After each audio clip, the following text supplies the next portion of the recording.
এদিকে রাজধানীর মগবাজারে হাসপাতালে ৬ নবজাতকের মৃত্যুর ঘটনায় দোষীদের বিরুদ্ধে কঠোর ব্যবস্থা নেওয়ার হুঁশিয়ারি দিয়েছেন স্বাস্থ্যমন্ত্রী সর্দার সাখাওয়াত হোসেন। কিশোরগঞ্জের শহীদ সৈয়দ নজরুল ইসলাম মেডিকেল কলেজ হাসপাতাল পরিদর্শন শেষে সাংবাদিকদের প্রশ্নের জবাবে তিনি কথা বলেন। জানান, বিষয়টি তদন্তে এরই মধ্যে কমিটি গঠন করা হয়েছে এবং দোষীদের বিরুদ্ধে যথাযথ ব্যবস্থা নেওয়া হবে। এ সময় হাম সংক্রমণ বৃদ্ধির জন্য বিগত সরকারের আমলের অব্যবস্থাপনাকে দোষারোপ করেন মন্ত্রী। আজ কিশোরগঞ্জের বিভিন্ন হাসপাতাল পরিদর্শন করেন স্বাস্থ্যমন্ত্রী। এ সময় তিনি শহীদ সৈয়দ নজরুল ইসলাম মেডিকেল কলেজ হাসপাতালে চিকিৎসা সেবা, ওয়ার্ডের পরিবেশ ও রোগীদের খাবারের মান পরিদর্শন করেন। পাশাপাশি রোগী ও স্বজনদের সাথে কথা বলে চিকিৎসা ব্যবস্থার খোঁজ নেন।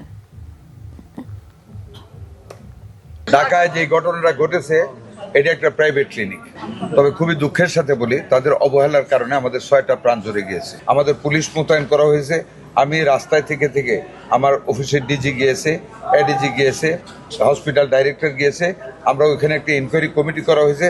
আমরা যথাযোগ্য যা প্রয়োজন, যতটুকু শাস্তির দরকার সেটা আমরা ব্যবস্থা করবো। এটা থেকে অন্যান্য জায়গায় আমরা মেসেজটা দেব।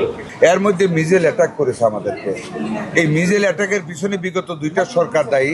তারা হামের টিকা 2020 সনের ডিসেম্বর মাসে প্রত্যেক 4 বছর পর এমআর টিকার ক্যাম্পেইনিং করার কথা ছিল।